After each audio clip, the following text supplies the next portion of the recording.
apologize for this. I believed I would be able to print out my talk here at the community center, and that seems not to be the case. So I'm going to have to get it from the laptop.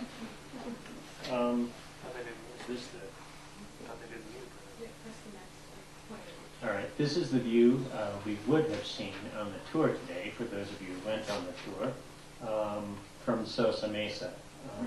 Is one of the views of the San Pedro.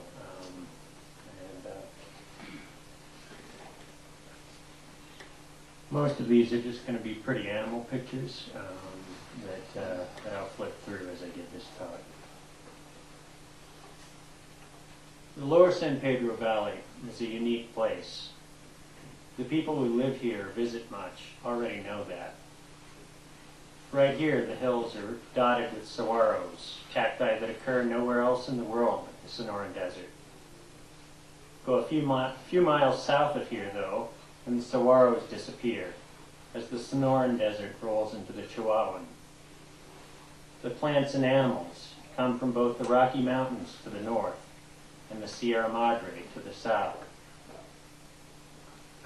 As David mentioned, more than 400 bird species live or pass through here, utilizing the main stem San Pedro and tributaries in canyons like Hot Springs, Page, Redfield, and Buman, making the San Pedro Valley as a whole a bird habitat and flyway without parallel in North America. If the Sunzia power line was routed around sensitive bird habitat in the Bosque del Apache of New Mexico, how can it make sense to run it through this valley? We have almost half the total number of bird species in the United States.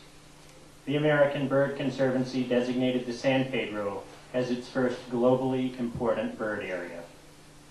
The National Audubon Society has given the Lower Valley global priority because it provides critical habitat for the southwestern willow flycatcher, a federal endangered species. Western yellow-billed cuckoos, currently a candidate for federal listing as threatened or endangered, nest along the lower San Pedro.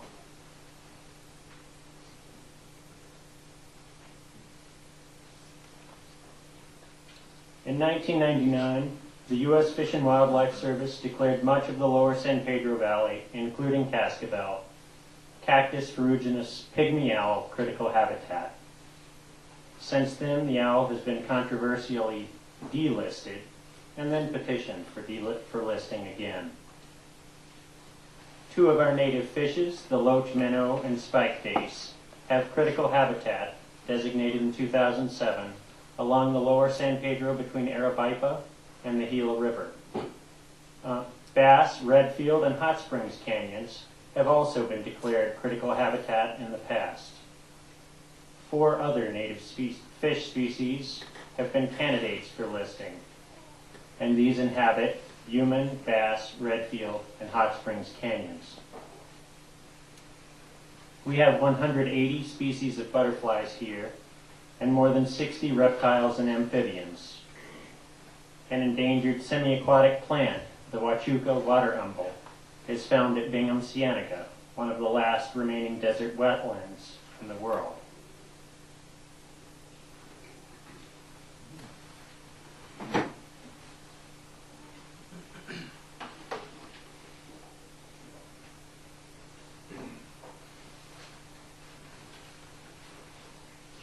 Our 87 mammals, from the coatimundi to the civet cat, from 4 types of skunk and at least 8 bats, to the beaver once vanished but recently returned.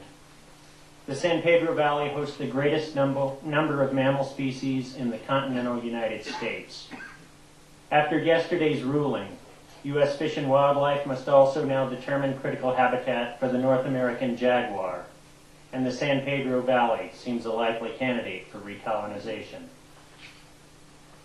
Recognizing both the value and fragility of the San Pedro Valley, in 1988, the U.S. Congress established the nation's first riparian national conservation area along 45 miles of the upper San Pedro. The thing is, though, that designation stops south of Benson, while the river itself, with all the life it sustains, continues.